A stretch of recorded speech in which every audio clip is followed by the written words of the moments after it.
Pug Lauren, Marcus Hines, Todd Richard, Ernie Willie, Bill Matthews, Jimmy Davis, Dave Manella, Kirk Drum, Ron Randolph. Mr. Chairman, we have a quorum. Thank you. Please rise for the invocation by Ron Randolph and the Pledge of Allegiance by Dave Manella. Let's bow our heads. Gracious Father, once again we come to you with bowed down heads and say thank you for watching over us all this day, keeping us from all hurt, harm, and danger. We thank you for the health, strength, senses, and the sound mind you blessed us with.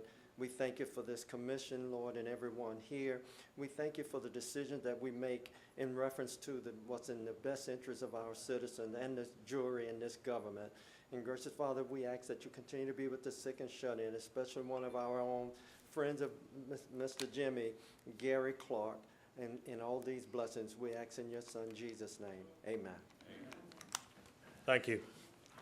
To the flag of the United States of America and to the republic for which it stands, one nation, under God, indivisible, with liberty and justice for all.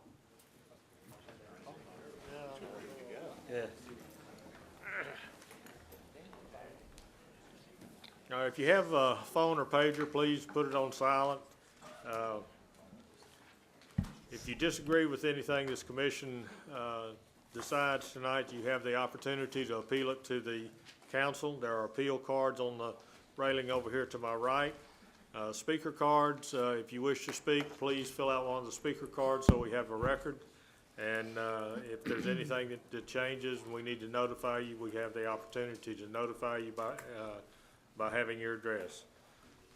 Public speaking, each side will have 10 minutes with a 5-minute rebuttal. If after your case is heard, please exit the building, not just go out into the lobby because the sound still comes back into this area. In the packet, there was the approval of the April the 8th minutes. Hopefully every one of the commissioners had an opportunity to review the minutes. Do we have a motion to approve? Moved by Ms. Casabon to approve, second by Mr. Lauren. Please vote. Okay, I got a question. You're talking about the minutes of April 8th meeting? Yeah. The minutes seem to indicate that Mr. Randolph was here, then absent. Turn your mic on. I'm sorry. The minutes seem to indicate Mr. Randolph was here, then absent, then here, and then absent. Was he here or absent? Lauren Davis did those minutes. I didn't do them, but I'll check on it. Okay. Well, She I'd won't come back suggest till Thursday. that we not approve the minutes until they're all corrected. Okay. Ms. Casabon, you had a motion to approve. You withdraw it and withdraw the second. Mr. Matthews, you have a motion to postpone. I have a motion to postpone. Thank you. Do we have a second? Seconded by Mr. Drum. Please vote on postponing until the next planning meeting. Mr. Yes, sir. Doherty, I was not at the meeting, at the last month's meeting, so we can clear this up right now. Instead of Well, but the minutes have to be changed. Oh, okay. We can do the We can amendment. amend, can't we amend it? Yeah, Well, there are several places in here that contradict each other. But it's an easy fix. Yeah, we can approve it subject. Then I move that all the places that indicate Mr. Randolph was here, such as the call to order and 2 or 3 other places in here, be changed to show that he was in fact absent, so the record will be correct, because he didn't vote on some of these things, and it shows he did. Okay. Second? We have a motion by Mr. Matthews and a second by Mr. Randolph to approve the minutes, deleting Mr. Randolph showing present and voting on some of the items on the agenda. Is there any questions about what we're going to vote on? Please vote.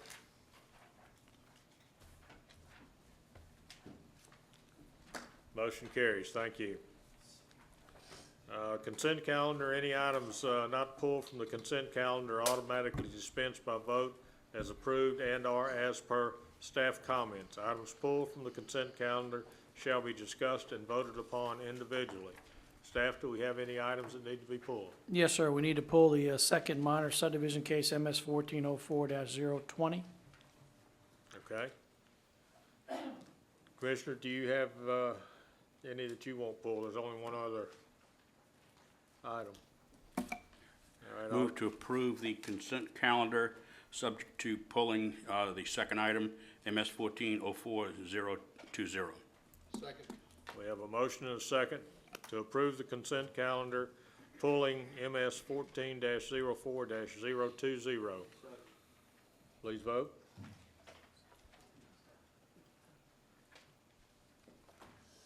Motion carries. Thank you. MS 1404-020, 2.73 acre parcel into lots 1 and 2, Ward 4, District 5. The owner is JDM Development LLC. The surveyor is Randall W. Brown and Associates. This is Parish Council District Representative Honorable Marty Dean. Staff?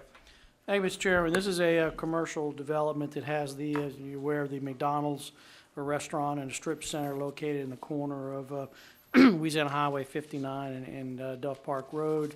The reason why we pulled this from the agenda is it requires a waiver because one of the parcels does not meet the minimum 1 acre lot size. The owner is proposing to create 2 parcels from one parent parcel. Again, the reason for the public hearing is that one of the parcels, which is lot 1, does not meet the minimum lot size requirement of 1 acre. However, it is close.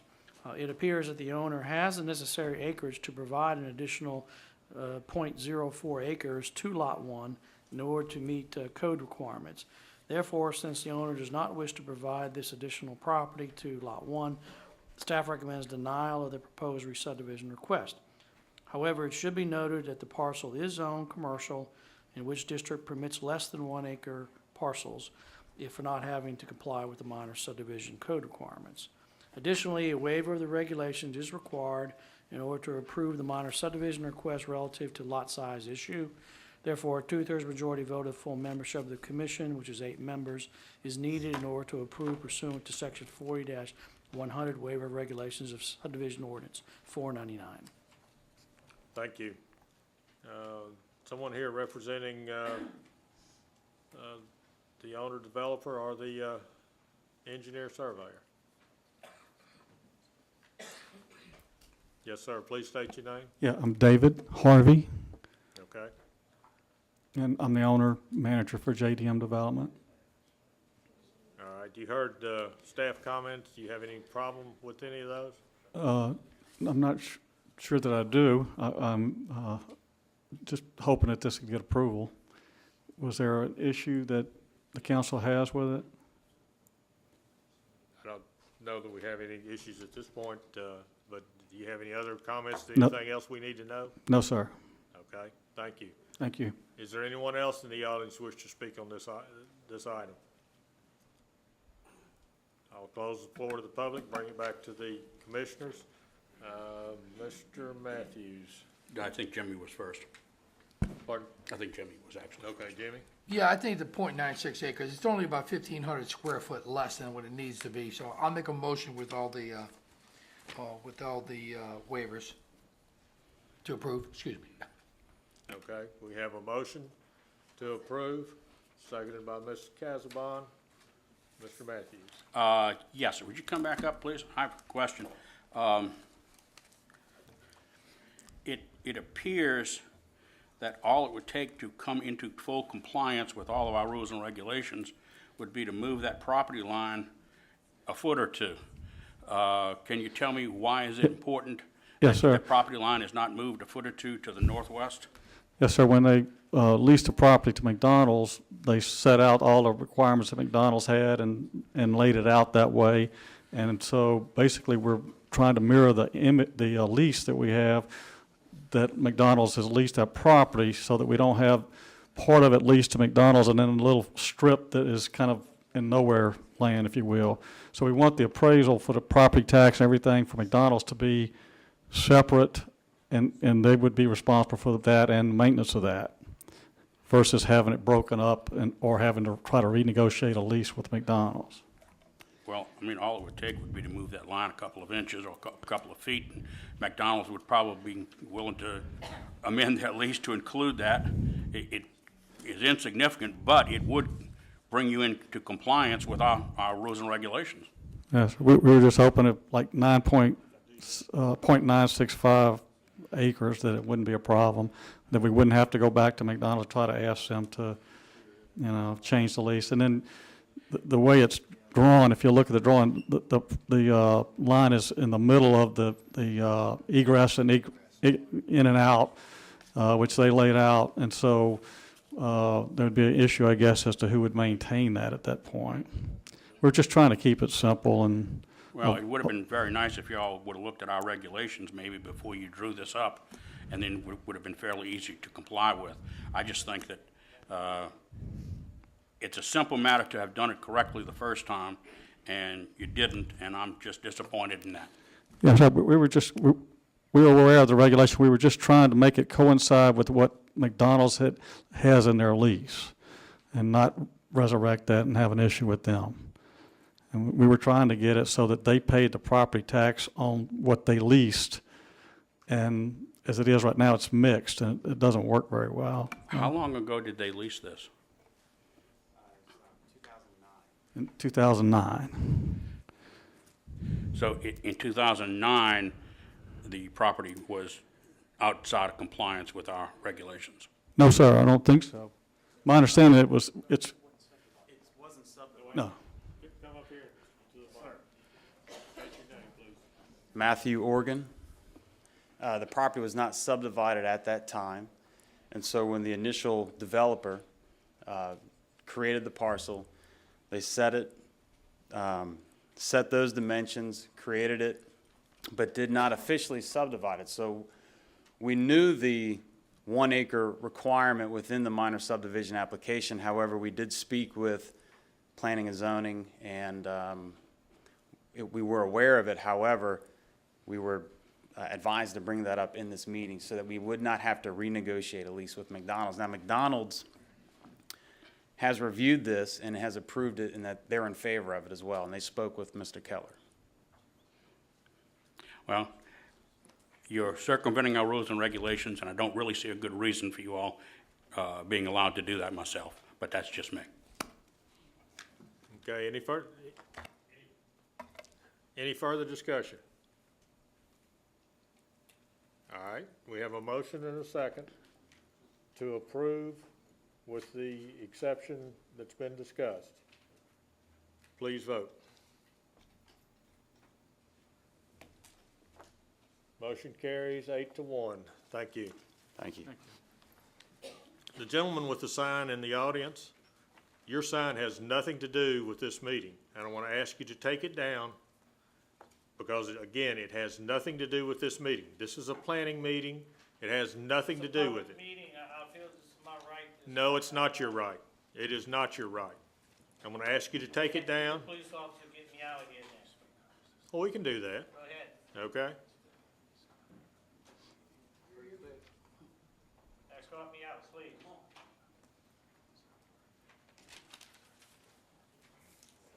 All right, next item on the agenda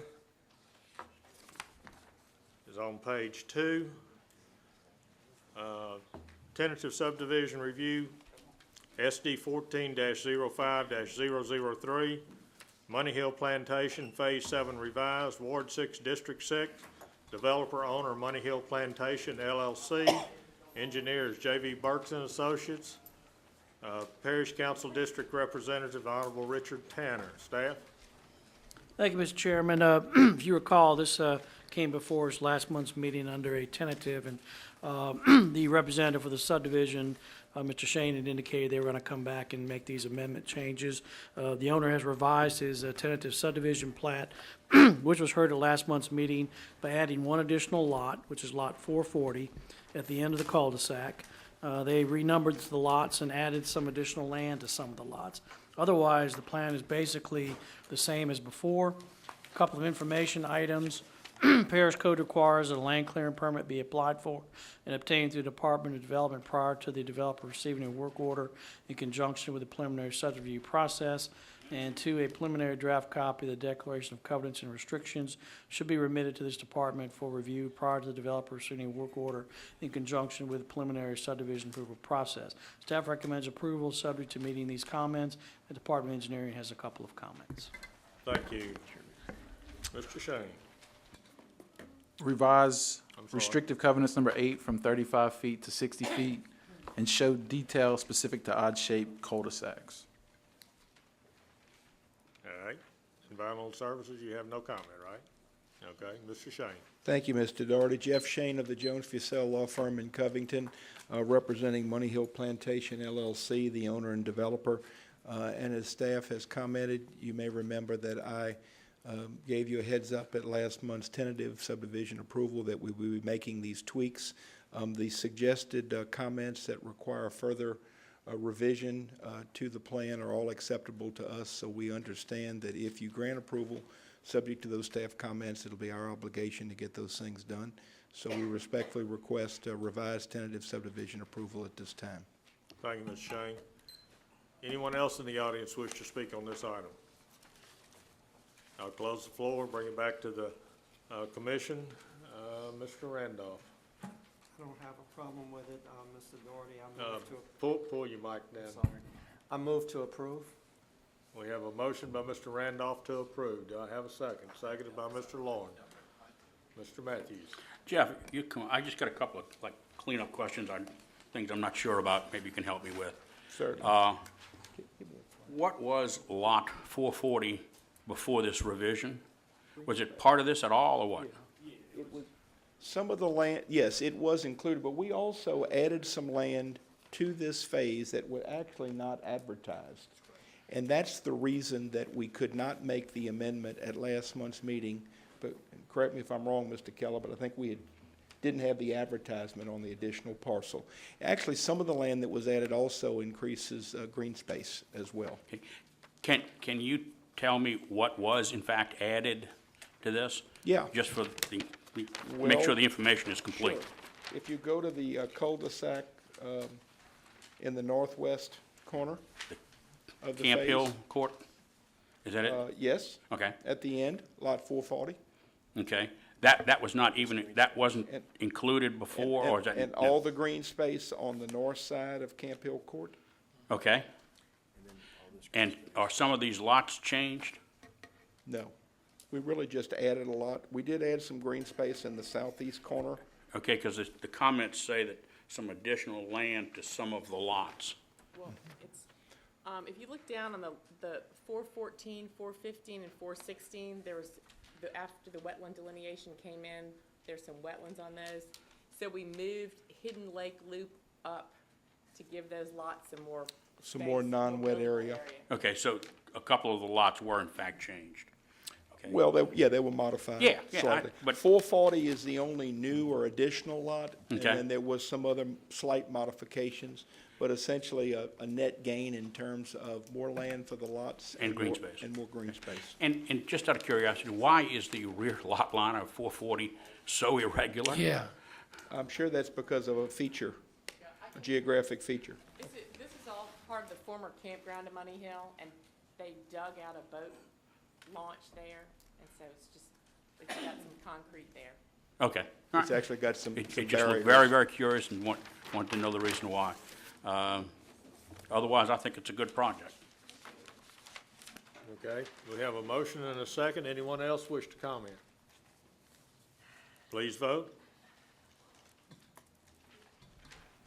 Motion carries. Thank you. Next item is SD 14-05-004, the estate at Watercross, Ward 1, District 1. Developer owner is Allstate Financial Company. The engineer is Duplantis Design Group. Parish Council District Representative is the Honorable Marty Dean. Staff? Hey, Mr. Chairman, this is a new proposed A4A, single-family residential subdivision. It's located near the new mall, the Colonial Pinnacle off of Highway 21. This proposed development has jurisdictional wetlands. Therefore, the developer should be required to submit a copy of an approved Army Corps of Engineers permit to the Department of Engineering, if applicable, prior to receiving a work order in conjunction with preliminary subdivision review process. And by the way, these are additional items. They have met all the the Parish red line comments prior to when they submit their final revision, which you have before you. Parish Code requires the land clearing permit be applied for and obtained through the Department of Development prior to developer submitting a work order in conjunction with preliminary subdivision review process. Staff recommends approval subject to complying with staff comments. Engineering has a few comments. Remove Parish from restrictive covenant number 5. Revised plat to show 100-foot no-cut buffer along rear of properties adjacent to drainage canal, flower bayous, and Tchefuncte River. Remove plat to show 80-foot right-of-way for Twin River Place, since a median is shown. The 100-foot no-cut buffer will have an effect on the biddable footprint of lots 34 through 39. We also have a verbal comment for number 4, that the 100-foot buffer is anticipated as required unless a scenic river permit for a smaller buffer is issued. This may affect lot layout. The Department of Engineering has no objection to reducing or removing this requirement if a scenic river permit allows this. More information should be available on preliminary. St. Tammany Parish currently maintains the large ditch along the northern limits of the project. However, the southern bank is very unstable, and an additional 30 feet is needed by the Department of Public Works to adequately maintain the ditch. Therefore, St. Tammany Parish requests that the developer dedicate to the parish the 30 feet required. And then the additional information or additional items. A scenic river permit will be required from the Louisiana Department of Wildlife and Fisheries. Fee in lieu of detention will be required at preliminary approval in the amount of 80.37 acres at $2,000 an acre to give a total of $160,740. And a turnaround will be required in advance of an entrance gate if installed in the future. Thank you, and there's no comment from Environmental Services. All right, Mr. Morone. Thank you, Mr. Daugherty. Paul Morone on behalf of Allstate Financial Company. This is a project that you all saw at the zoning stage several months ago. The lot layout that's before you this evening is consistent with the A4A zoning and as far as the number of lots and the size of lots. In fact, as you'll see, because of the nature of the property and some of the features that are adjacent to it and or part of it, a lot of the lots are actually much larger and deeper than is typically seen in an A4A zone. In addition, the plan before you preserves about 25 acres of green space in what would be some of the more sensitive and critical areas. So we believe that the plan as presented with the changes that the staff have recommended that have been made already is consistent with the A4A zoning. We'd ask for your approval of that. With regards to the staff comments that were just read into the record, we don't have any problems save a few. First of all, with regards to the 100-foot buffer, as was noted, that comment originated as a result of concern because of the proximity of the property to Flowers Bayou and the Tchefuncte River and the need for the scenic river permit through the Wildlife and Fisheries. We recognize and understand that a permit from Wildlife and Fisheries will be needed. There's some question about what stage they'll require that, but we recognize it'll be required. We have no objection whatsoever to a notation on the plat to that effect, and that's what we talked with engineering about. As it was explained to us, it wasn't their intention to create additional obligations, but rather to make sure that the developer as well as any buyers understood the obligations for the scenic river permit. So what we were concerned about is by simply creating a 100-foot buffer, that might run contrary to what the Department of Wildlife and Fisheries may ultimately do with that permit process. They could allow docks, they could allow raised walkways, they could allow a number of things that might be inconsistent with a straight 100-foot no-cut buffer. So what we talked with engineering about, what we would propose, at least at this stage, is that there will be a notation on the plat that a scenic river permit may be required, that to the extent one is required, it must be obtained, and that must be in hand before any work is done into these areas. When we come back to you at preliminary, we will be able to have fleshed this issue out much greater. I'll have more detail for you. We likely will have corresponded with Wildlife and Fisheries at that point. But at this point, again, rather than a straight 100-foot no-cut buffer, we would ask that the requirement be simply a notation on the plat that scenic river permit may be required, and if so, no work can be done in these areas until that is in hand in accordance with the wildlife and fisheries regulations. That applies to comment number 2 and 4 under engineering. Finally, with regards to comment number 2 under the informational items, the acreage, we believe, in the calculation there is incorrect. We believe that the correct acreage should be 48.69. Our engineers submitted the calculations to engineering today. That's something that we'll come back to you once we've had a chance to work with the staff to determine what the appropriate acreage is given the impacts, and we'll have that nailed down for you at preliminary as well. But I just wanted to mention to you that we believe that the calculation there may be incorrect, and between us and your staff, we'll have a firm figure for you when we see you at preliminary. With that said, we'd respectfully request your approval, and I'll be happy to answer any questions that any of the commissioners may have. Thank you, Mr. Morone. Let's see if there's anyone else in the audience that wishes to speak on this. Is there anyone in the audience that wishes to speak on this item? I'll close the floor to the public, bring it back to the commission. Mr. Matthews or Davis? Paul? Yes. Interesting lot size on some of these lots in the back. You have like 75 by 472 feet. Some of these lots, starting like 47 all the way over to 39 to 38. So are they gonna be able to build some sort of boathouses on the actual Flowers Bayou to be able to go into the? That is, physically, that's possible. A boat can traverse some of these portions of Flowers Bayou. Ultimately, that will be a decision for the Department of Wildlife and Fisheries. Okay. That is one of the permits Right. that before they could do that, they would have to get that scenic rivers permit. And what is the reason for the green space between lot 48 and 47? Is that just there? I mean, is it for the advantage of the people across the street to use that to be able to walk to the back and maybe fish? I don't quite. I believe what that is, I believe that is intended to provide access from the street to Flowers Bayou, probably for the residents, but also probably for the parish and others that might need to get into that area. Would that possibly be an area to put a boat launch for these individuals?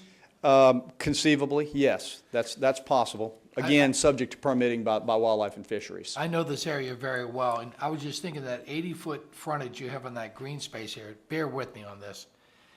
Lots 55, 54, 53, 52, 51, I see they're all 75-foot, and on the other side of the green space, they're all 80-foot. Just as a recommendation, you could possibly make all the lots 80-foot instead of 75-foot, and just get rid of lot 55, and then you could increase that green space by 20 foot on each side and have a 120-foot entrance for that green space, if you're thinking about putting a boat launch. I'm just, trying to think about that in case for the future, that's all. It might be a little bit more green space for people to do more stuff, to go back there and maybe fish or something like that, if that's what you intended that spot to do.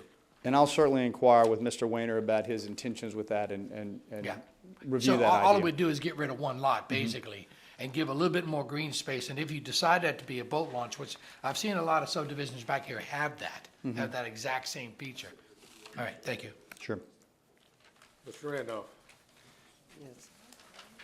Paul, is there any reason why your estimated calculation of the acreage is almost half of what is in the actual original document?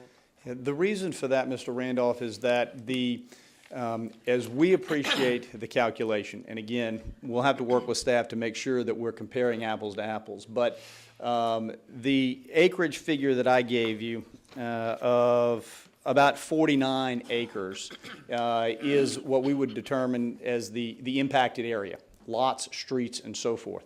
It does not include the acreage that is set aside as part of a conservation servitude. So the area that is not impacted at all, that is remaining in its in its current state and is going to stay that way pursuant to the conservation servitude, we don't believe should be within the calculation. And so that's the difference. What the staff did is take the entire perimeter of the property and apply that acreage. So we'll have a discussion with them and look closely at the ordinance to determine the proper way to calculate it. But that's the difference in the numbers they gave you as opposed to what I said. Thank you. Ms. Castlebaum? Yes, I guess, Paul, this is for you with engineering, that on this particular area, we were concerned because it was so close to the Shafunkta River, and it states here that the engineering department stormwater detention is not required because of the proximity to the Shafunkta River and the fact that the development is in the lower 1/10. So what you're stating is that, and I know what the residents was concerned with, because of the different rivers that come together at this point, this was their problem, that because we have so many other feeder rivers around the interstate, that this was ending up to raise the river level at any given time. So you're stating that this is far enough away that it'll have enough drainage storage that it won't all converge at one time? Or? Yeah, what you'll end up, when you're in that far down a river basin, if you put in retention, you can actually increase peak flooding height. Either way, you'll increase duration, but you can end up increasing peak height by putting in retention rather than doing a direct discharge. Okay. So in this case, for flooding purposes, it's better to let them do a direct discharge and pay the fee in lieu of. That's what, I kind of wanted it stated publicly, because that was some of the concerns of the residents in that area. And if I could add to that, and Mr. Carroll, correct me if I'm wrong, but the payment in lieu, whatever that number comes out to be, is tabbed to allow the parish to go to the areas within the parish where retention is appropriate, upstream where they can retain it there, which will have a benefit for the upstream and the downstream areas. It's not limited just to retention, but drainage improvements. Yeah, that's what it's for, is for future drainage improvements. I kind of wanted that stated publicly, that people that's watching would understand. Yeah. Thank you. And the discrepancy between the acreage is the engineering department takes a literal interpretation of the ordinance where it talks about the fee per acre.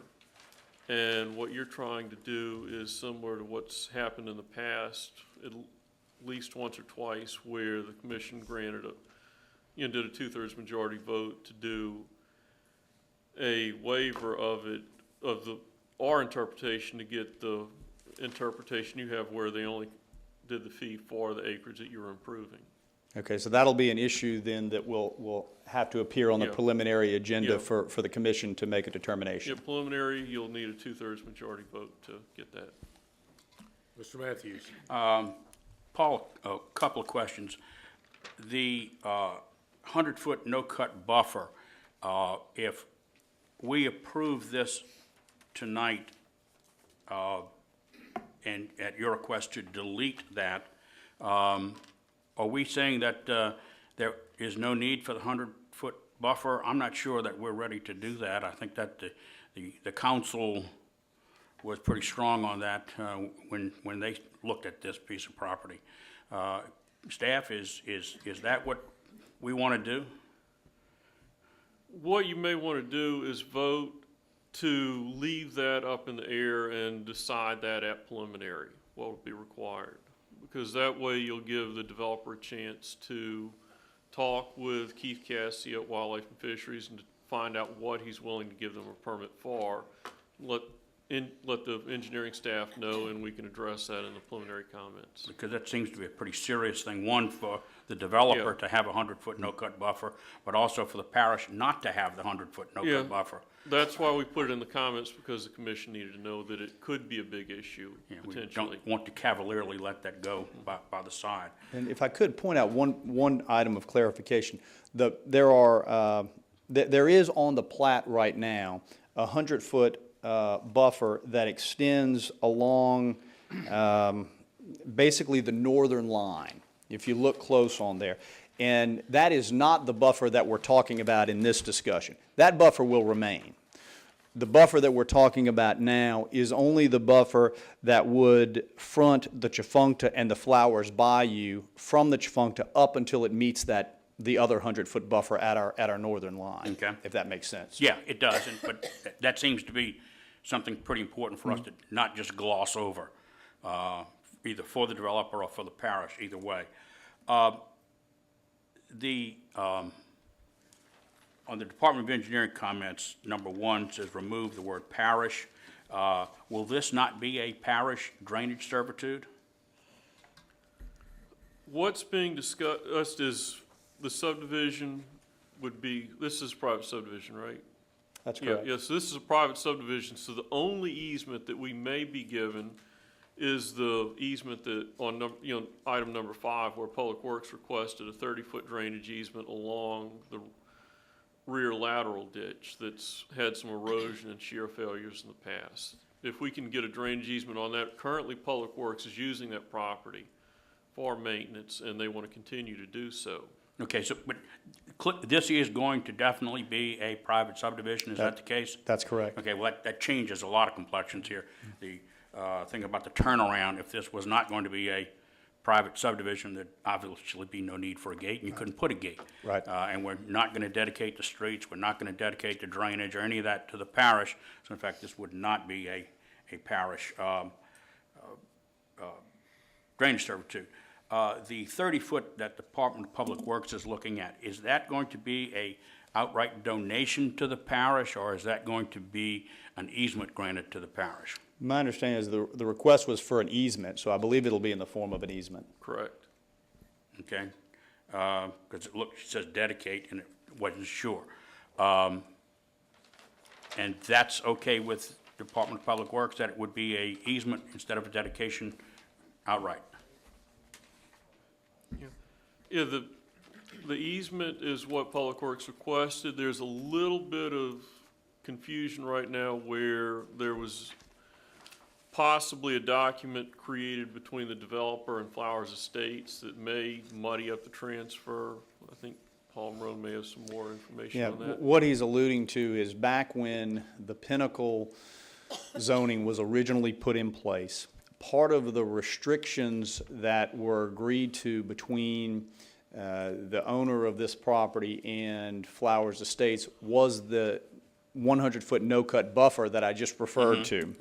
And there is a concern mutually as to whether or not that would prohibit the granting of a servitude within that 100-foot buffer. Now, our initial belief is that it will not, but that issue has just come up, so that's something that we're going to have to look at collectively with the parish between now and preliminary. From the developer's standpoint, we have no objection whatsoever to granting it, but we want to make sure in granting it that we don't create any additional problems for the parish, Flowers, or for ourselves. Okay, and the only lots that are going to be affected by this are the ones, I guess, starting at about lot 46 and decreasing in number down to the right there. Is that correct? No, that's not right. And I'm not sure exactly what Flowers Bayou does once it leaves our property. I don't know if it follows our property line. I'm looking at Paul, but it is the area along our northern property line.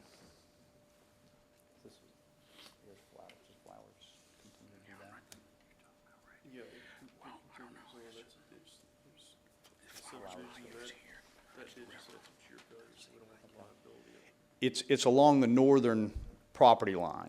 Okay, that's lot 56 through About 48 or whatever it is? Yes, that's correct. Okay, and the green space. That's correct. Okay. That's correct. And the area to the southeast of that, that's not a problem? That's eroding also? Is that? That is not a problem. We don't have the restrictive covenant issue there. We don't have an objection if they need the easement there. We're willing to grant that, and that area is not encumbered by that restriction that I talked about. Okay, but the easement we're talking about runs the entire length. There's a restrictive covenant that muddies the waters between 56 and the green space. I think that's correct. that's correct. Yes, I think that's correct. Okay. All right, so we're gonna have to wind up dealing with Flowers Estates also? Perhaps. I don't want to say yes or no until we look back at that language. I do not believe that language would prohibit the maintenance of the ditch. I think that language was meant to prohibit the construction of permanent structures within that area. That said, I need to look at that language Okay. before I give you Okay. All a right. definitive Makes sense. opinion on that. And Paul, are we going to somehow officially work out how we determine what the correct acreage is on these things? I know we've had this once or twice before where staff says, this is how we look at it, and the developer says no, and we have to make a horseback decision on that. But, shouldn't that be clear cut so that the developer will know before he comes here? It should be clear cut. What's happened is, like I said, the engineering department takes a literal reading of the ordinance, you know, based on what the council passed, and we follow exactly the way the council wrote it. The planning commission, you know, for reasons that, you know, have been explained multiple times here, you know, seems to feel that it should be the developed area, not the total area. So, you know, the planning commission one way and the council the other way. I don't know if the council realizes that it's being handled differently by the planning commission. So maybe you can approach the council and see, you know. Because I think it's unfair even to the developer. He comes in here, he doesn't know, you know, Sure. on a given Tuesday, we may not like developers, or we may Sure. like developers, or, you know, or- and he, how does he plan? It's $100,000. Yeah. How does he plan for that? I don't agree. think that's fair. So if the planning commission wants to continue to reduce the requirement, maybe some of you want to approach the council and see if they're willing to change the ordinance or if they want to keep it the way it is. Well, I'm not in favor necessarily of lowering it, but I think we need to come to a decision one way or another, and that's how we're going to handle it, not have it on a piecemeal basis. Sure. Does the council need to get involved in this? If we're going to have some absolute way of doing it? To change an ordinance, yes. Does the ordinance, do you feel the ordinance needs to be changed? Is that? If we're going to continue to have it where we're only charging the developer what acreage they're impacting, then the ordinance, it would be best to be changed. The engineering department has to follow the ordinance the way it's written. So we're going to continue recommending the total acreage until the ordinance changes. The ordinance, the way it's written, the staff feels is clear. Yes.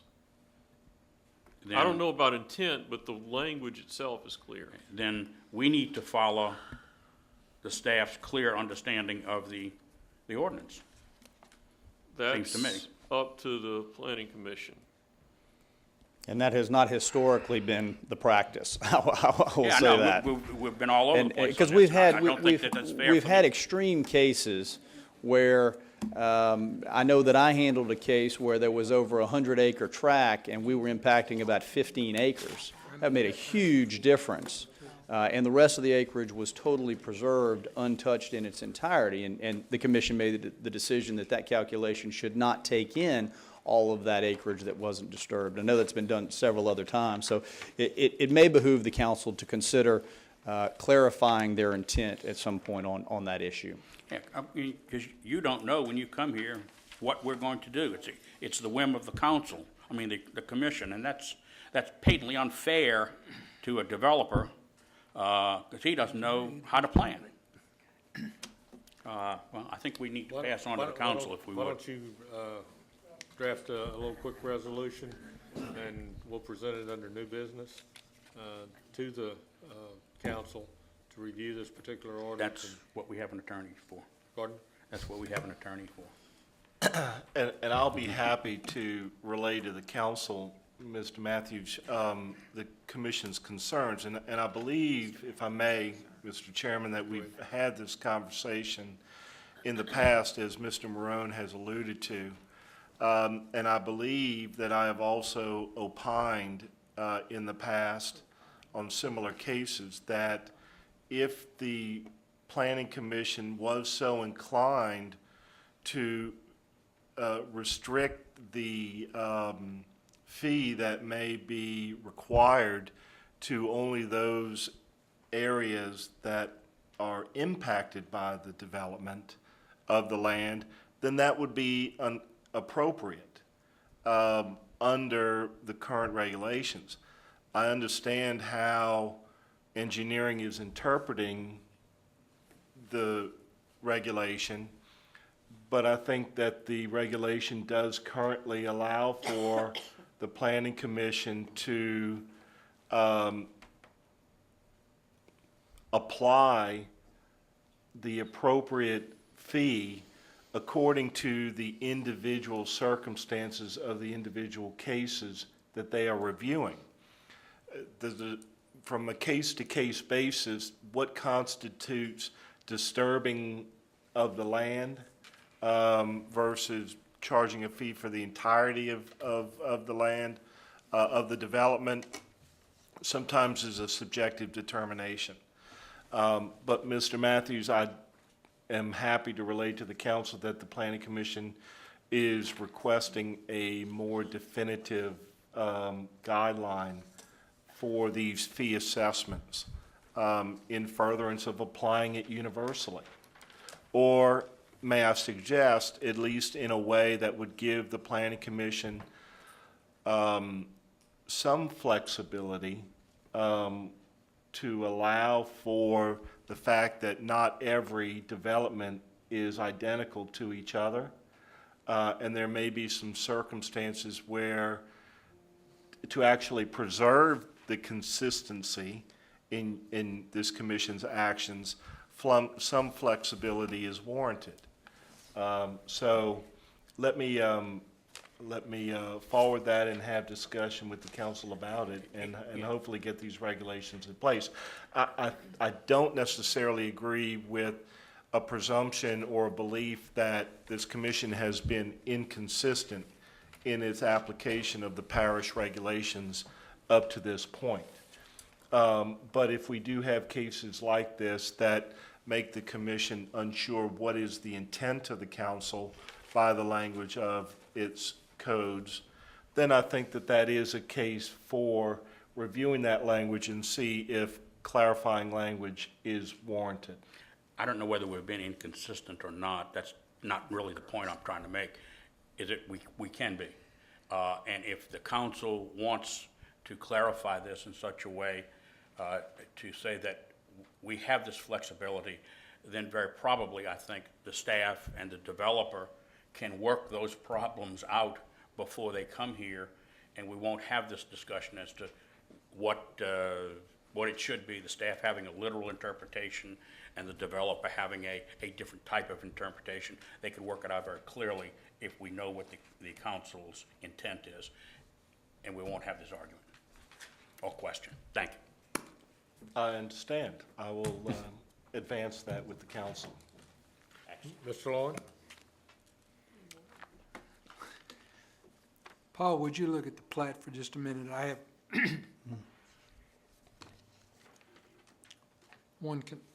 I guess it's a concern, and I don't know if we can do anything about it, but it is a concern.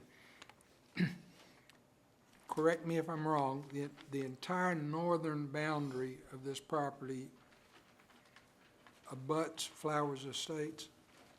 That is correct.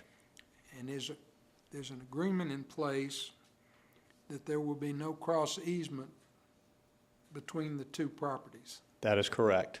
So we can't have any streets that would provide a second in and out to the north. That's correct. On the extreme west and all along the southern part, the property abuts directly up against commercial property, pretty much most of it built out. I think that's correct, yes. Okay. And on the east side, we're at the river. So we've planned ourselves into a point where we've got 145 lots that are going to have one entrance that are going to be directly into the middle of one of the busiest commercial locations in the parish. And that's my problem. Right. And I don't know how to I don't know how to rectify it, it's a concern. Right. Well, I guess I would say two things to that. One, you alluded to the first point I would make, which is I'm not sure that there's very much we can do given how we're situated with regards to Flowers Estates, the river, and the property to the south. So I don't know there's any other options to us there. But I would also say that when that commercial development was put in place and was permitted, this property was considered in their infrastructure improvements and their traffic study. And in fact, this property was identified in the traffic study with over 400 units. So actually, we're less than that, a good bit less than that. And so with that said, we're actually having less of an impact on the infrastructure, which was designed for a higher standard. So although it is a busy area, the infrastructure proposed or as constructed took into account that this would be developed in this fashion and actually considered it to be developed in a little bit higher intensity than it is ultimately going to be developed. I mean, I hear what you're saying, but we're still gonna have 145 lots with potentially 1.5 to 2 times that many vehicles that'll be coming and going up and down one street that's gonna go right into the middle between Cracker Barrel and Sports Authority, and, I mean, it's a very intensely,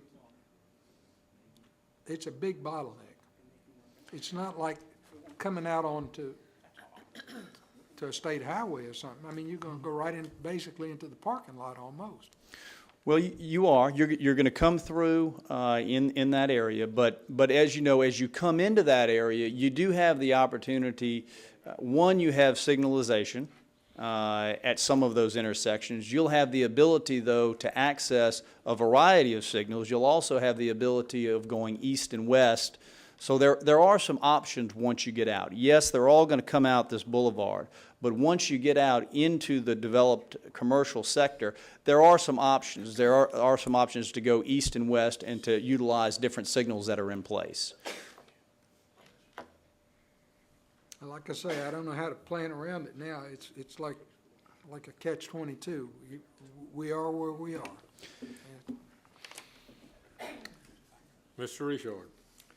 I'd like to make a motion that we approve tentative as recommended, with the exception of items 2 and 4 in the Department of Engineering to be addressed at the later meeting. Second. Okay, we have a motion by Mr. Richard, seconded by Mr. Randolph. Yes, sir. Okay, any further discussion? Ron, turn your light out. Please vote. Motion carries. Thank you. Preliminary subdivision review, SD 14-04-003P is in Paul 7A, Money Hill Plantation Phase 7A, Ward 6, District 6. Developer owner Money Hill Plantation LLC. Engineers J.V. Burks and Associates. Parish Council District Representative Honorable Richard Tanner. Staff. The preliminary plans and hydrologic study have been reviewed by this office and an inspection was made of the site. It is recommended that preliminary submittal be approved. No maintenance obligation is required since this is an extension of an existing private subdivision. No mandatory developmental fees is required at final submittal in accordance with ordinance number 04-0990 since a public hearing was held prior to January 1st, 2005. Department of Environmental Services has comments. Plans and specifications for the construction of the project's water distribution lines and sewer collection lines have not yet been approved by the Department of Health and Hospitals as required. No work order will be issued until the submitted plans and specifications are approved by DHH. Thank you. Nothing from planning on this one, right, Ron? That's correct. Okay. Mr. Shane. Thank you, Mr. Chairman. Jeff Shane of Jones Fussell, representing the owner and developer Money Hill Plantation LLC. We're in full accord with the staff comments and respectfully request that you grant preliminary subdivision approval subject to the staff comments. Thank you. Anyone else in the audience wish to speak on this item? I'll close the floor to the public, bring it back to the commission. We'll accept the motion to approve, or? Second. We have a motion by Mr. Davis to approve, seconded by Mr. Randolph. Any further discussion? Please vote. Motion carries. Thank you. Next item is the landing of Cross Gates, Phase 5, Ward 8, District 9. The developer owner is Cross Gates Incorporated. Engineer J.B. Burks and Associates Incorporated. Parish Council District Representative Honorable Gene Belisario. Staff? The preliminary plans and hydrologic study have been reviewed by this office and inspection was made of the site. It is recommended that preliminary submittal be approved, subject to the following. Need typical roadway cross-section on drainage plan, revised dedication statement on subdivision plat to state that this is a private subdivision. No maintenance obligation is required since this is an extension of a private subdivision. No mandatory developmental fees is required at final submittal in accordance with ordinance number 04-0990 since public hearing was held prior to January 1st, 2005. No comments from Department of Environmental Service or Planning. Thank you. Mr. Shane? Thank you. Jeff Shane of the Jones Fussell Law Firm representing the developer Cross Gates, Inc. We are in full accord with staff comments and ask that you grant preliminary subdivision approval subject to those comments. Thank you, Mr. Shane. Thank Anyone you. else in the audience wish to speak on this item? Mr. Matthews? Jeff, I got a couple of questions.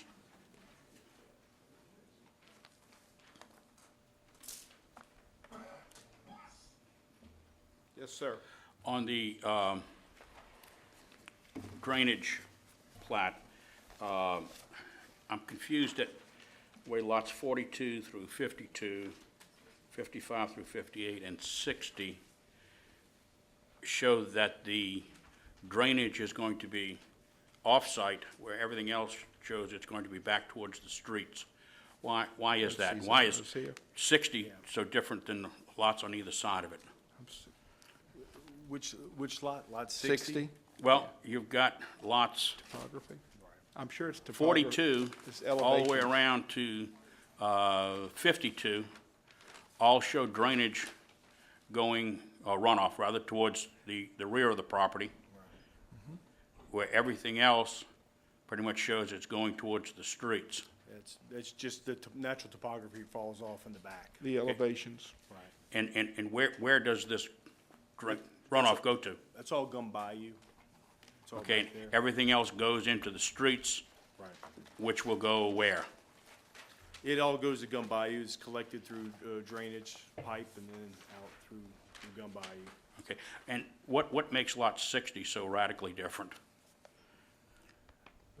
The drop?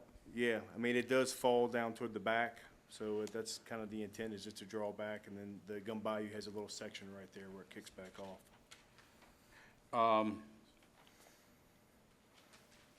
Lot 56. See if I can find it on here.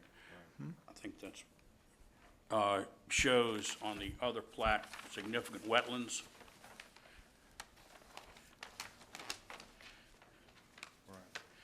How is that lot supposed to be utilized with the wetlands there? Are they going to be able to build on that? If they want to fill in the wetlands, they're going to have to get a wetland permit. Okay. Right. Interesting. This is going to be a private subdivision? Yes. Yes. Okay, and engineering 2B says that that should be shown on the plat. Where should that be shown on the plat? On the At the preliminary- dedication. Should- At the dedication, above all the signatures, it should be shown there. Okay, and should not this restrictive covenants delete the parish drainage notation? sorry? On the restrictive covenants, number 5 shows, like the other one did, that this is a parish drainage easement, and in fact, if this is a private subdivision, that wouldn't be. Is that correct? Yeah, that's correct. Yes. Okay, so we need to delete that also here, like we did on the other subdivision. Yeah, Okay. that's fine. Good pickup. All right. Okay, that's all I have right now. Thank you. Any more discussion from the commission? I'll be looking for a motion, Mr. Davis. Yeah, I'll make a motion. I do like the way you have P-Rug Court there, and Lot 56 has a little wetland, looks like a P-Rug. Did you do that on purpose? Because, I mean, that's pretty ingenious if you did. I'll make a motion to approve. Second. We have a motion by Mr. Davis, a second by Mr. Matthews to approve. Please vote. Mr. Matthews, Mr. Davis.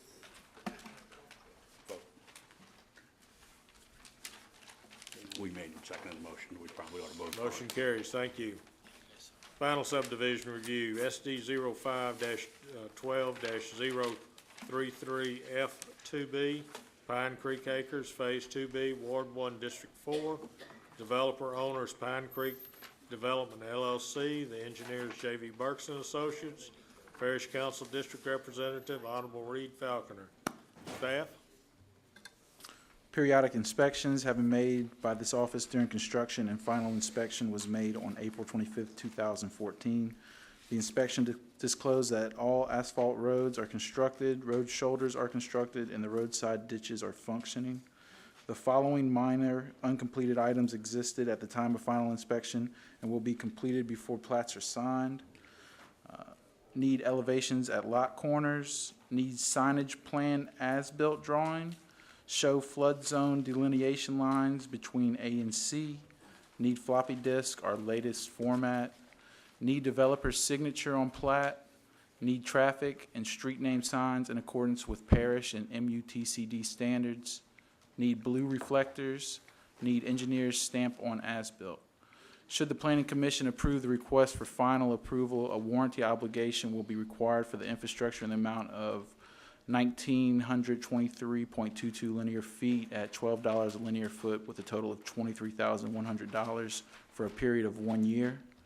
The staff recommends approval of the proposed final subdivision request subject to the developer complying with all comments and no plats to be signed until all items are satisfactorily completed. No mandatory developmental fees are required since the developer has entered into a credit agreement. The Department of Environmental Services has comments. Negative bacteriological report relative to the construction of the project's water system has not been issued by the DHH as required by Section 4070 of the Subdivision Regulatory Ordinance 499. A letter of acceptance and responsibility for the perpetual maintenance and operation of the water and sewer system has not been issued by the utility provider as required. Staff recommends approval of the final subdivision request subject to the developer complying with all comments, and no plats are to be signed until all items are satisfactorily completed. Department of Development has no comments. Thank you. Mr. Morone. Thank you, Mr. Daugherty. Paul Moreau on behalf of Pine Creek Development. We're in agreement with all of the staff comments. All of them are minor. We expect to have them completed very shortly, and we'd request your approval subject to those comments. All right, thank you. Anyone else in the audience wish to speak on this item? I'll close the floor to the public, bring it back to the commission. Mr. Matthews. Paul, I noticed on the plats, there is a hashed line or dotted line that says the Parish Critical Flood Line. What in the heck is that? I'll let Good. Mr. Parks answer that one. Yeah, whenever this plat was originally, the subdivision was originally done, there was an extensive drainage study that was completed prior to these new FEMA maps. And in that analysis, that was the 100-year demarcation where the line came out based upon that study. So, so from a purpose of knowing for fill issues with regard to building, we wanted to keep that line on there because the Parish Engineering Department needs to know where that kind of critical drainage area falls.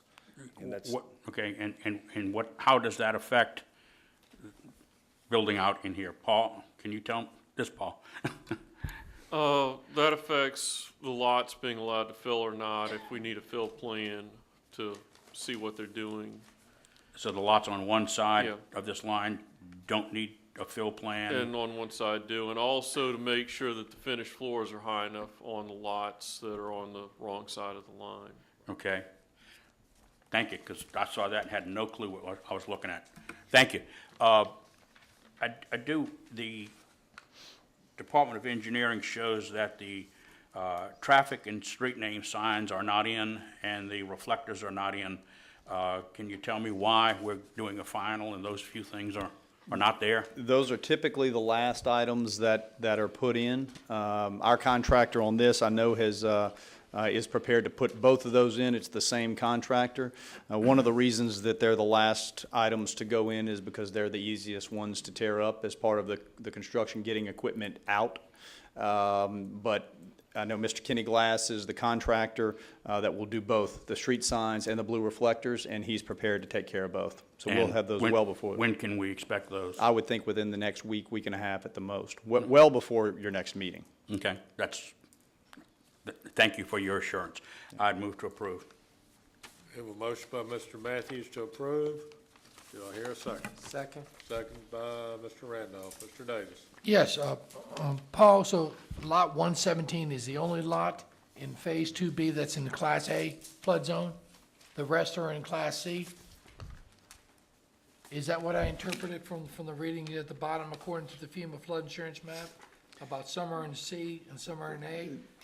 I think that's correct. I mean, 117, portion of 116 and Right. 115, that's correct, is within that critical area Right. based on that study. So The rest the- of it is not. Okay, so there could be a possibility that on lot 117, that house may have to be on pilings, It's possible it may have to be raised, where all the yes. rest of them don't? That's possible. Okay. That's possible, depending on the fill plan. I got a question too regarding that. Mr. Willie. We talking about the house plans and, you know, the pads and everything. How about the streets within that thing? The streets are all going to be above the base flood elevation. Okay. All right, we have a motion and a second, right? Yes. Okay. Any further discussion? Please vote. Motion carries. Thank you. All right, next item, SD 05-12-033 F2C, Pine Creek Acres, Phase 2C, Ward 1, District 4. Developer owners Pine Creek Development LLC, engineer J.B. Burks and Associates, Parish Council District Representative Honorable Reed Falconer. Staff? Periodic inspections have been made by this office during construction, and the final inspection was made on April 25th, 2014. The inspection disclosed that all asphalt roads are constructed, road shoulders are constructed, and the roadside ditches are functioning. The following minor uncompleted items existed at the time of the final inspection and will be completed before the plats are signed. Show drainage arrows for lot 84. Need elevations at lot corners. Need signage plan, as-built drawing. Need floppy disk, our latest formats. Need developer signature on plat. Need traffic and street name signs in accordance with Parish and MUTCD standards. Need blue reflectors. Need engineer's stamp on as-built. Should the Planning Commission approve the request for final approval, a warranty obligation will be required for the infrastructure in the amount of 1,511.71 linear feet at $12 per linear foot. Comes to a total of $18,100 for a period of 1 year. The staff recommends approval of the proposed final subdivision request, subject to the developer complying with all comments and no plats to be signed until all items are satisfactorily completed. No mandatory developmental fees are required since the developer has entered into a credit agreement. Department of Environmental Services has comments. A negative bacteriological report relative to the construction of the project's water system has not been issued by DHH as required by Section 4070 of the Subdivision Regulatory Ordinance Number 499. A letter of acceptance and responsibility for the perpetual maintenance and operation of the water and sewer system has not yet been issued by the utility provider as required. The staff recommends approval of the proposed final subdivision request subject to the developer complying with all comments, and no plats are to be signed until all items are satisfactorily completed. Department of Development has no comments. Thank you. Mr. Broom. Thank you, Mr. Doherty. Again, comments with regards to this phase are very similar to the last. So we would respectfully request your approval for this phase, subject to these comments, which we believe we'll be able to take care of each item very shortly after this meeting. Thank you. Anyone else in the audience wish to speak on this item? I'll close the floor to the public, bring it back to the commission. Mr. Matthews. Paul, one other thing, I guess this actually applies to both of them, but the bacterial reports and the responsibility for the water and sewer systems, when can we expect those? Is that something you all are having a problem with, or it's? No, standard protocol that most of the time, that report is one of the last things that we do once the lines are flushed. So no, we're not anticipating any problems with that. This is an addition to the existing system that's out there, so we expect to have that shortly. Okay, so probably by our next meeting, this should be accomplished? Well before that, Okay. well before that. And yes. you'll make the same representation to the street signs and the reflectors? Correct. As you did on the last one, that those should be done, those will be done by the next meeting? Absolutely. Okay, thank you. I move to approve. We have a motion by Mr. Matthews to approve. Do we have a second? Second by Mr. Manella. Any further discussion? Please vote. Motion carries. Thank you. Next item, SD 05-08-021, F1A-4, Terabella Phase 1A4, Ward 1, District 1, developer owner Terabella Group LLC, engineers Kelly McHugh and Associates, Parish Council District Representatives Honorable Marty Dean. Staff? Periodic inspections have been made by this office during construction, and the final inspection was made April 25th, 2014. The inspection declares that the roads are not completed and the subsurface drainage has been installed. Since the infrastructure has not been completed, the developer is requesting that a performance obligation be established for a period of 6 months. See the attached letter dated April 28th, 2014 from the developer's attorney. Should the Planning Commission approve the request for final approval, a performance obligation will be required for the infrastructure remaining to be constructed. So we actually got a letter in yesterday dated the 12th of May, 2014. I handed y'all out a copy as well. And it was just an updated construction item list, and then it also brought the cost down from $353,000 to $318,000. But we're requesting a $318,500 performance obligation. I just rounded it up. The staff has reviewed the engineer's letter and agrees with the contents. It is recommended that a performance obligation be established in the amount of $318,500 for a period of 6 months. No warranty obligation is required at this time and will be established upon completion of the infrastructure. No mandatory developmental fees are required since the developer has entered into a voluntary developmental agreement and has paid all current fees. Department of Environmental Services has comments. Negative bacteriological report relative to the construction of the project's water system has not been issued by DHH as required by Section 4070 of the Subdivision Regulatory Ordinance Number 499. A letter of acceptance and responsibility for the perpetual maintenance and operation of the water and sewer system is not being issued by the utility provider as required. The staff recommends approval of the proposed final subdivision request, subject to the developer complying with all comments, and no plats are to be signed until all items are satisfactorily completed. Department of Development has no comments. Thank you. Mr. Morone. Thank you, Mr. Doherty. Again, Paul Marone on behalf of the Terabella Group LLC. In this case, this is a relatively small phase of Terabella. We have requested, as the staff noted, that a performance obligation be put in place for the $318,335.50 to ensure the completion of the infrastructure that is lacking. The reason for that request is that, as noted in the letter that was provided to you, we have 17 purchase agreements on lots in this phase that are set to close on June 1. And we have a contract with Larry Lloyd Construction which requires him to finish by June 1, which we are assured that he will. Unfortunately, this body doesn't meet again until the second Tuesday in June. So we will have the infrastructure completed before June or by June 1. But of course, we need to have those plats filed, and we can't get back to you until well after that.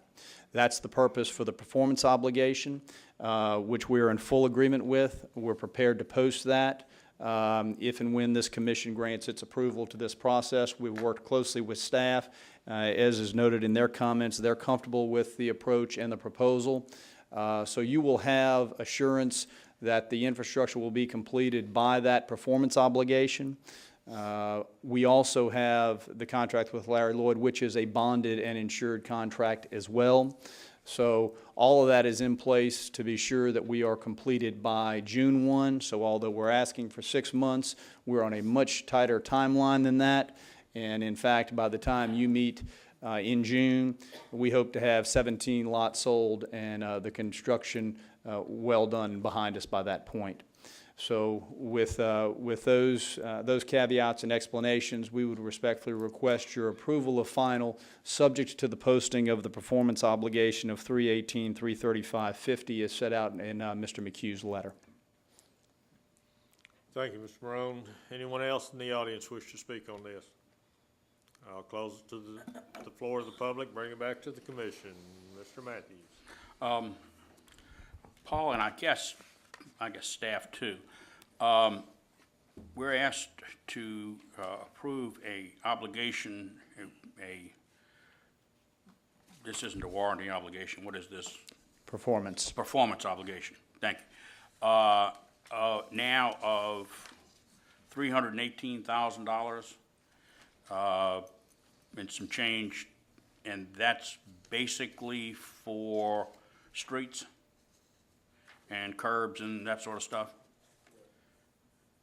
That's for the completion of the soil cement, the asphalt overlay, and the curbs and gutters. Okay, concrete alleys and a few And the other concrete, things. Okay. that's correct. Are we satisfied that $318,000 will in fact do this? If for some reason they default, I don't think that they will. I know this development, I know this developer, but you know, strange things have happened. Is this enough to protect the parish? So if we have to go in there and do this work, can we do it for $318,000 and change? Well, what Kelly McHugh proposed was the actual invoice that he's being charged to complete these items, so I would imagine yes. Okay, we haven't looked at that. We feel the parish can do this, or we're just taking Kelly McHugh's word. Is that what we're doing? Correct. Okay. Well, and I would say that, though, it is based on the actual cost for Larry Lloyd to do it. Larry Lloyd is provided for these items. This is what is being charged, so that's the basis. Okay. It's not just Kelly's opinion, if you will. Okay. But we need to make sure the parish is protected. Larry Lloyd is providing a bond also, is that correct? That's correct. Is that bond also in favor of the parish if something happens to the developer? Are we protected by that bond at all? Well, the developer, that bond would be in favor of the developer, as the developer is the party to the contract. So you have, if the work doesn't get done, the first call is to Larry Lloyd. If Larry Lloyd can't perform, then that bond is going to be in place to ensure performance. So will it inure to the benefit of the parish? Yes. Is it in favor of the parish? No, because the parish is not the party to the contract. It is the developer who has the right to make that call. So absent the developer disappearing between now and then, they would be in there to make that call. If for some reason that did not happen, there would be the performance the letter of credit performance obligation that would be a backup for that. Okay, I'm just trying to make sure that we're giving a final approval with some fairly significant things not being done yet, and I just want to make sure that we are protected. And because I mean, in the past we've had developers not show up and do what they were supposed to do. And I know this developer and I know this development, and I also know Larry Lloyd's construction company very well. But just want to make sure we are protected. Understood. And I move to approve. We have a motion to approve. We have a second by Mr. Richard. Any further discussion? Please vote. Motion carries. Thank you. Thank you.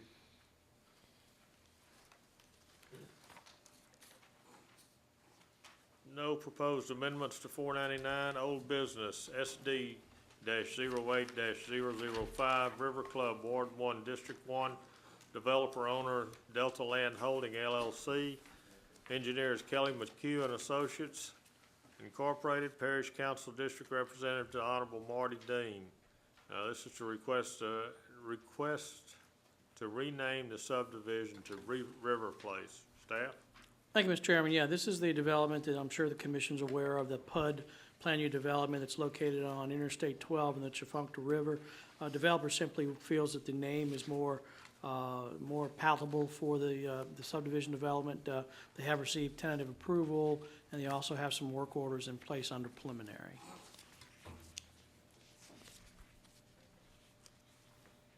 All right, Mr. Roan. Thank you, Mr. Daugherty. Nothing further to add. All right, anyone else in the audience wish to speak on this? I'll close the floor to the public, bring it back to the commission. Mr. Matthews. Well, Paul, I think this is a very controversial subject, and I move to approve. Thank you. We have a motion by Mr. Matthews to approve. We have a second by Mr. Lauren. Please vote.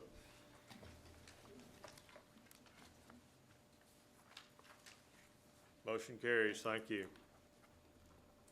Next item, entering parish right-of-way, 5th and 6th Streets, Ward 3, District 5. The amount of $54,400 expires May 14th, 2007. Expired, excuse me, May 14th, 2007. The debtor is David S. Derbies, Parish Council District Representative, Honorable Marty Gould. Request for an extension of time. Yes, sir. I'm feeling a little Let me see if late. the staff has any. No, we don't have any comments. It's a different district now. Okay. Yeah, there is some corrections to, it should be Ward 2, and then Dennis Sharp, that district, I'm not quite sure off the top of my head what district number that is. That's Number 2. District 2. District number 2, okay. With those corrections. And I believe that there would need to be a correction in the resolution referencing that. That's correct. All right. Staff, you have any further comments? Yes, sir. David Durbis, simply requesting permission to enter the right-of-way on 4th and 5th Streets in Tammany Hills subdivision to gain access to some lots for development. This is a resurrection of 06-249, a Planning Commission series number where they had approved or they granted approval to enter the right-of-way, and the gentleman who had the property did a lot of things to move his development along, and then he just stopped, so I'm starting it over again. All right. Thank you. Anyone else in the audience wish to speak on this? I'll close the floor to the public, bring it back to the commission. Mr. Willie. Yes, it's, like you said, it's in District 2 now. Mr. Derby, I just got one question. You asked can be changed as to new petitioner, but what, above that, it states that, that you have this as a purchase agreement. Have you purchased the property already? I have a purchase agreement. Really, this is a contingency of the purchase agreement. Okay, to that's get- what I was leading to. to get So, yeah, so I don't all have of a these problem with approvals. that. I move for approval, subject, you We know, have a that. motion by Mr. Willie to approve. Do I have a second? Second. Okay. Second by Mr. Randolph. Our attorney has a question. Just, staff, I may be misreading this, but I'm looking at the agenda and it references entering the parish right-of-way at 5th and 6th Street. But the letter in the packet references 4th and 5th Street.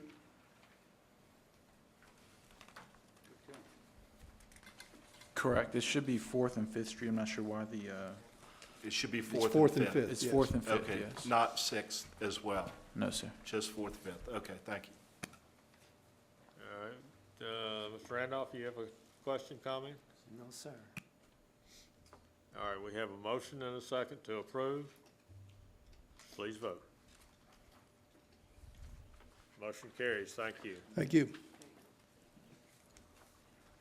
All right, next item, entering parish right-of-way, Magnolia Drive, Ward 1, District 1, amount $8,000, expires May 13, 2014. The debtors Nicole and Robert Harris. Parish Council District Representative Honorable Marty Dean. Request for an extension of time. Staff? There's no comments. All right. Anyone here to represent, to speak on this? We have no one to speak on this. Mr. Matthews.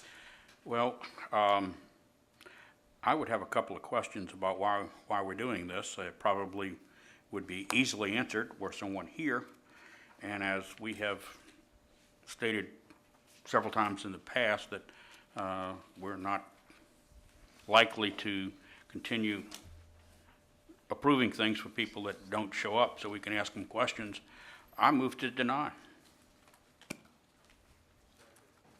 We have a motion to deny by Mr. Matthews. We have a second by Mr. Drone. Any further discussion? Please vote.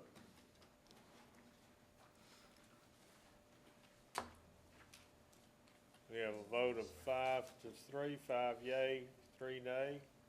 Motion would carry.